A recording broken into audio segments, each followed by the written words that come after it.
Bonjour, c'est toujours Madame Sophia avec les cours de français, première année, deuxième année collège. Aujourd'hui, on va voir les figures d'analogie. Alors, la comparaison. La comparaison, c'est différencier deux choses. C'est rapproche de deux termes au moyen d'un seul mot comparatif.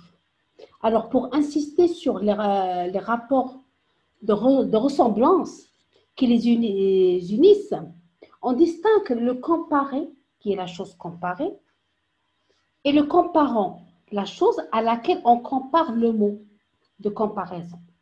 Alors, on a le comparé et le comparant. Aussi, on a le moyen, le mot de comparaison qui est comme, semblable à, ainsi, tel que, etc. Ce sont les moyens de comparaison, ou plutôt les mots de comparaison. Et surtout, un point de ressemblance, d'analogie entre les deux choses. Alors, récapitulons, la comparaison, c'est un rapproche des deux termes. D'accord? En utilisant un moyen, ou plutôt un mot comparatif, qui insiste sur deux rapports et de ressemblance, bien sûr, qui les unissent. Mais on distingue les deux mots, le comparer, la chose qu'on compare, et le comparant par lequel on compare, avec un mot de comparaison qui est comme, semblable à ou semble à, ainsi, tel que. D'accord? Alors, une chose qui est très évidente et qui est très importante, c'est que un exemple pareil, j'aime la lune ardente et rouge comme l'or. J'aime la lune ardente et rouge comme l'or. C'est de Victor Hugo.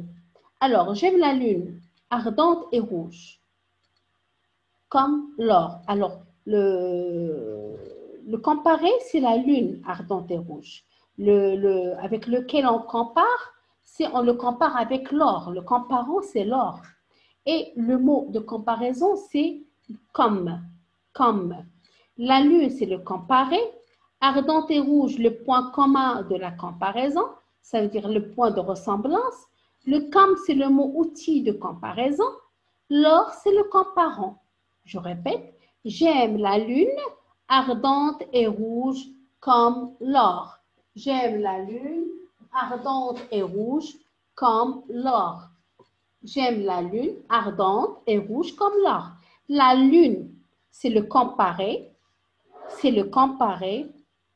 Ardente, ardente et rouge, c'est le point commun de comparaison. C'est le point commun de comparaison. Comme, c'est le mot outil de comparaison. C'est le mot qu'on utilise pour comparer deux choses, le comparé et le comparant. D'accord? Alors, comme c'est le mot outil de comparaison, l'or, c'est le comparant. Alors, l'or, c'est le comparant, le mot qu'on a trouvé pour arriver à signifier une ressemblance, c'est l'or, c'est le comparant. D'accord? Alors, la métaphore. À la comparaison, il y a la métaphore. La métaphore assimile deux termes. Il assimile deux termes pour insister sur les rapports de ressemblance. Pour insister sur les rapports de ressemblance qui les unissent. Qui les unissent. Alors, la métaphore assimile deux termes pour insister sur les rapports de ressemblance qui les unissent, mais à la différence de la comparaison. À la différence de la comparaison. Alors là, on ne voit pas la ressemblance, mais on voit la différence de la comparaison. Le mot comparatif est absent. Le mot comparatif est absent. On distingue la métaphore filée lorsque l'image se répète sur une partie du texte. On distingue la métaphore filée lorsque l'image se répète sur une partie du texte. Exemple, un bel arbre, ses branches sont des ruisseaux. Alors, un bel arbre, ses branches, le comparé, c'est les branches, sont des ruisseaux. Le comparant, c'est les ruisseaux. Le comparé, ce sont les branches Et le comparant, ce sont des ruisseaux. D'accord? Alors, si on revient, on dit que on distingue la métaphore filée lorsque l'image se répète sur une partie du texte. C'est juste une partie du texte, oui. La différence de la comparaison du mot comparatif est absent. Vous avez remarqué, ces branches, c'est le comparé, les ruisseaux, c'est le comparant. Maintenant, on va passer à l'allégorie. L'allégorie consiste à rendre concrète une abstraction, c'est-à-dire à représenter de façon imagée une idée, un sentiment, une qualité morale ou une force de la nature, etc. Alors, une vieille femme tenant une faux est une image allégorique de la mort. Une vieille femme tenant une faux est une image allégorique de la mort. Alors, l'allégorie consiste à rendre concrète une abstraction. Quelque chose d'abstrait, on le rend concret. D'accord? Quelque chose d'abstrait, on le rend concret. C'est-à-dire représenter une façon imagée, une façon qui est sur sorte d'image, à une idée ou à un sentiment, une qualité morale. C'est clair? La personnification. Alors là, personnifier quelque chose consiste à donner une nature vivante, humaine, à une abstraction, un objet ou un animal. Alors, la personnification, dans une comparaison, on fait aussi la personnification. On peut personnifier des animaux comme on peut personnifier des objets, etc. Ça s'appelle la personnification. D'accord? Elle consiste à donner une nature humaine, ou plutôt un critère humain, à une abstraction, quelque chose d'abstrait qui ne se voit pas, d'accord, qui n'est pas concret, qu'on réalise même pas, on imagine, c'est tout, ou un objet ou un animal. Exemple, d'accord? Les grands lits orgueilleux se balancent au vent. Alors, orgueilleux se balance au vent. L'orgueil est une particularité humaine. On ne peut pas dire des feuilles ou des arbres ou je ne sais quoi qu'ils ont un orgueil parce que c'est une particularité humaine. On a aussi la périphrase. La périphrase consiste à dire en plusieurs mots ce qui pourrait être dit en un seul mot. L'empire du soleil levant représente le Japon. Alors, facilement, on peut dire un mot qui peut représenter le Japon, mais pas toute cette phrase. L'empire du soleil levant représente le Japon. D'accord? Alors, il y a aussi la personnification, personnifier soit des feuilles, soit des objets, soit autres. Aussi, la périphrase, c'est rendre vraiment la phrase trop longue, simplement pour dire un seul mot. D'accord? Aussi, la métonymie. La métonymie aussi, c'est de la comparaison. Mais celle-là, elle consiste à désigner un objet, une idée ou un être en utilisant un autre mot qui lui est lié par une relation voisine. Ça veut dire à peu près, dans la langue ou dans la réalité. Alors, la métonymie consiste à désigner un objet, une idée ou un être, utilisant un autre mot lié par une relation voisine. Par exemple, en reliant le contenant au contenu. En reliant le contenant au contenu. Boire un verre pour boire le contenu d'un verre. Ça, c'est reliant le contenant au contenu. D'accord? Pour boire le contenu de verre, alors boire un verre, ça veut dire boire le contenu du verre. Ce n'est pas boire le verre lui-même, mais boire le contenu du verre. En reliant la partie à la totalité, une partie à la totalité. Apercevoir une voile pour désigner la vue d'un bateau. Apercevoir une voile, ça, c'est dire une partie du bateau, parce que le voile, il y a la voile bateau. Alors, automatiquement, une fois on voit la voile, on voit automatiquement qu'il s'agit d'un bateau. Alors, apercevoir une voile, c'est automatiquement apercevoir ou désigner la vue d'un bateau. D'accord? Désigner la vue d'un bateau. Alors, ici, relions la partie à la totalité et là, relions le contenant au contenu. Boire un coup, boire un verre,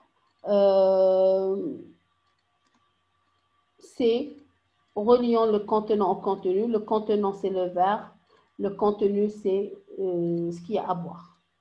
Alors, relions la partie à la totalité. La voile, c'est une partie du bateau à la totalité qui est le bateau entier. D'accord? Alors, une chose qui est très importante, c'est qu'à la comparaison, il y a des figures d'insistance aussi ou d'atténuation. Alors, je peux être hyperbolique. Ça veut dire que je parle avec l'hyperbole en utilisant des termes un peu exagérés et dont je peux vraiment comparer une situation, comparer une situation ou un cas. Essayer de parler hyperboliquement, c'est exagérer dans ma parole, exagérer dans ma façon de dire, exagérer dans le style.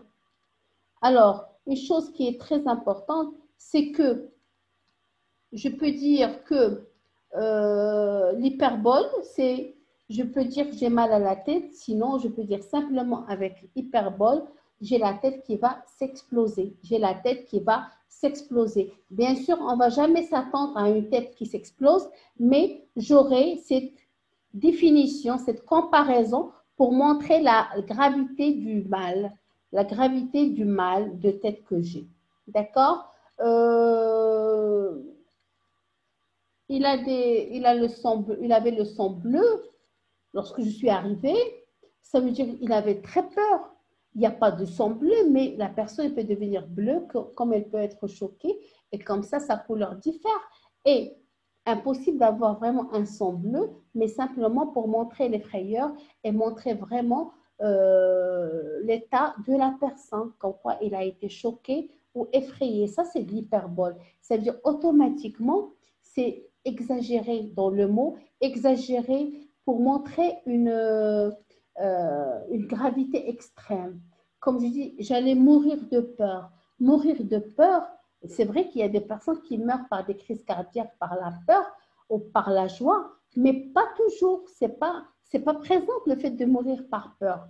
Je peux même ne pas vous faire trop peur et vous allez me dire l'expression « j'allais mourir de peur » disant qu'en quoi c'est une expression hyperbolique qui montre l'hyperbole ou l'exagération à signifier un sentiment. Ça, c'est l'hyperbole, c'est une comparaison aussi avec laquelle on utilise des mots qui sont plus exagérés pour signifier un sentiment ou un cas ou une situation. D'accord. La litote, c'est dire peu pour exprimer davantage. C'est dire peu pour exprimer davantage. Ce n'est pas mal signifie c'est bien. Mais je ne dis pas que c'est bien, je dis que ce n'est pas mal. D'accord? Alors, la litote, c'est dire peu, c'est dire tout ce qui est des mots qui sont simples, s'exprimer d'une manière très modeste vers un cas ou une situation ou une personne qui a vraiment, avec lequel on peut vraiment exprimer, ou plutôt dire des mots qui sont plus clairs, un peu plus. Mais nous, on parle simplement de ce qui est minime et modeste à la parole. Ça s'appelle la litote.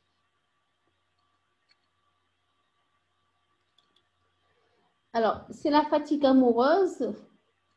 Paul Verlaine, l'anaphore. L'anaphore, c'est la fatigue amoureuse. L'anaphore est la répétition d'un mot ou d'un même groupe de mots au début d'un vers ou d'une phrase. D'accord? Alors, c'est l'extase langoureuse. Alors, l'anaphore, c'est répéter le même mot du même groupe au début d'un vers ou d'une phrase. La plupart du temps, c'est dans les poèmes. On a aussi la comparaison, on peut dire la comparaison, l'énumération. Cette figure de style juxtaposée ou coordonner plusieurs termes qui appartiennent souvent à un même champ lexical. L'énumération peut créer une idée de foisonnement. L'énumération peut créer une idée de foisonnement. Exemple, il s'arrêta devant la vitrine du pâtissier. Il s'arrêta devant la vitrine du pâtissier. Tartelette aux fruits, éclairs au chocolat, baba au rhume, meringue, tout lui semblait délicieux. C'est une énumération. C'est une énumération. Je n'ai pas dit premièrement, deuxièmement, troisièmement, mais j'ai dit plusieurs choses pour dire que tout lui semblait délicieux. Alors, l'énumération à la comparaison, c'est énumérer, sinon dicter les différents types ou styles avec des noms, d'accord, successives pour mener à une comparaison, à une expression qui mène vers un sentiment bien précis. La gradation. La gradation, c'est une figure de style qui, comme l'énumération, c'est presque la même chose, consiste à juxtaposer ou à coordonner plusieurs termes. Alors, cependant, contrairement à l'énumération, la gradation organise des termes selon leur sens, en allant du sens le moins fort au plus fort, ou le contraire.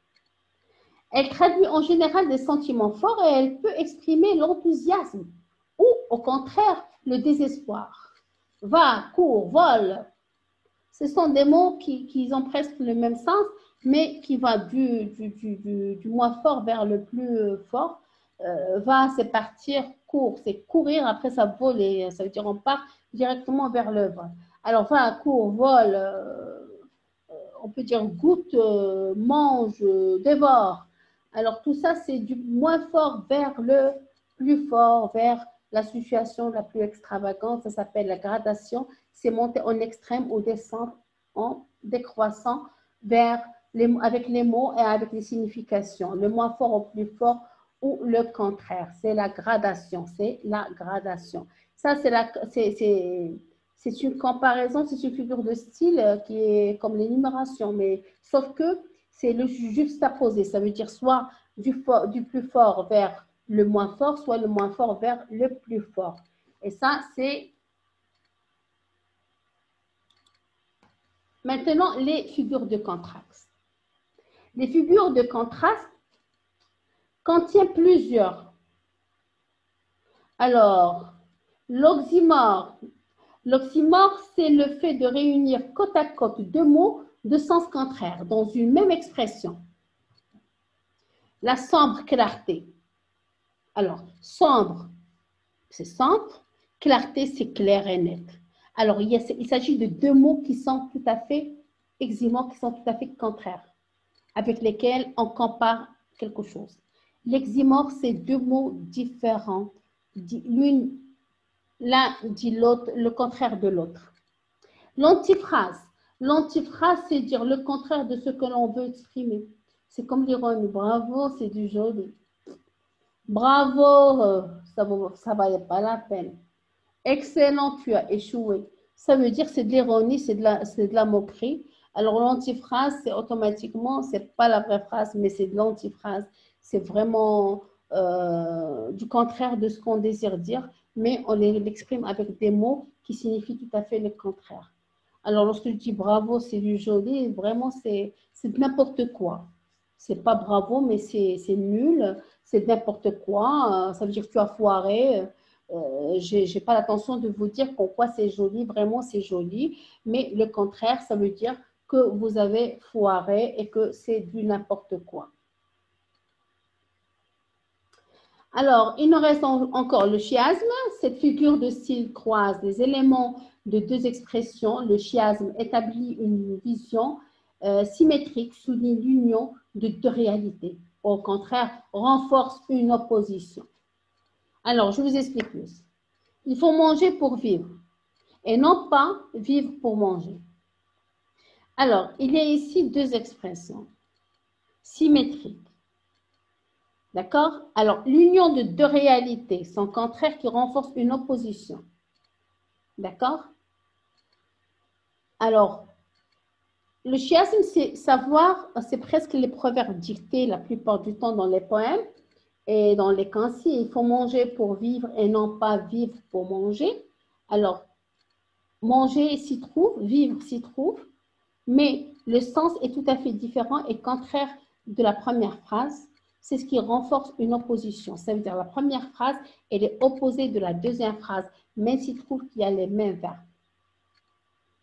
Alors, récapitulons. Alors, on a dit qu'il y a la métaphore qui assimile deux termes, insistant les rapports de ressemblance qui les unissent, mais à la différence de la comparaison. Le mot comparatif est absent, on distingue la métaphore filée, lorsque l'image se répète sur une partie du texte.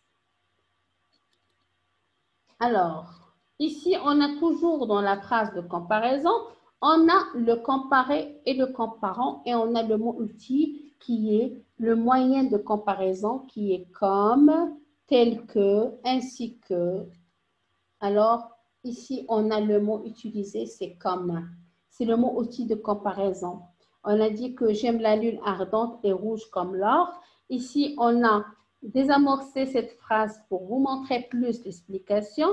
Alors, j'aime la lune. Alors, le mot indiqué sur lequel on travaille, c'est la lune. La lune, c'est le comparé. Ardente et rouge, c'est le point commun entre le comparé et le comparant. Le comparant, c'est l'or. Parce que même l'or, il est ardent et rouge. Alors, la lune, c'est le comparé. Les adjectifs ardente et rouge, c'est le point commun de comparaison avec l'or, qui est le comparant, en utilisant toujours le mot de comparaison, le mot outil de comparaison, qui est comme. Je peux dire j'aime la lune ardente et rouge, telle que l'or. Je remplace le mot outil de comparaison comme par le mot outil de comparaison tel que. Reste toujours que c'est stagnant, c'est pas changeable. La lune, c'est le comparé et l'or, c'est le comparant. On peut changer l'outil, le mot outil, il n'y a pas de souci. Reste que le point commun de comparaison, on peut aussi le changer par d'autres adjectifs, ce qui veut dire que ici, le comparé et le comparant ne changent jamais. Je peux changer le comparant et je peux changer les adjectifs, mais il me faut ces éléments. Il me faut le comparé et il me faut le comparant avec le mot outil de comparaison. C'est pour cela, on a dit que le comparé et le comparant nécessitent un mot d'outil de comparaison et les points communs, ils sont là à montrer qu'il y a une vraie comparaison. D'accord? Les figures d'analogie qui est la comparaison, ce qu'on a vu tout à l'heure aussi, il faut simplement essayer de réfléchir et voir comment la comparaison, c'est le rapproche de deux termes, le rapproche, soit je fais une comparaison hyperbolique exagérante, soit je le fais avec une autre manière, soit une comparaison simple. Le plus important, c'est que j'ai le comparé, le comparant, le mot de comparaison. Parmi les mots de comparaison, on a comme, semblable à, ainsi, tel que, etc. ou tel. Telle fille, telle mère. On a ici une comparaison. D'accord? Alors, la comparaison rapproche deux termes au moyen d'un mot comparatif pour insister sur les rapports de ressemblance qui les unissent. On distingue le comparé, c'est la chose comparée. Le comparant, c'est la chose à laquelle on compare. Le mot de comparaison, c'est l'outil utilisé qui est comme, semblable à, ainsi, tel, et surtout un point de ressemblance, d'analogie entre les deux choses. Alors, la métaphore, l'allégorie, la personnification, la périphrase, la métonymie, Les figures d'insistance ou d'atténuation, comme l'hyperbole, la litote. Aussi l'anaphore, l'énumération, la gradation, d'accord? L'oxymore, l'antiphrase, le chiasme, ce sont les figures de contraste. D'accord? Alors, je crois que le cours est très bien compris. La comparaison sur plusieurs termes, sur plusieurs styles. Le juxtaposé, dire le contraire, même champ lexical, l'énumération, partir du moins fort vers le plus fort ou le contraire, savoir exactement dire un mot hyperbolique pour montrer une comparaison comme quoi ça dépasse une réalité, c'est de l'exagérance.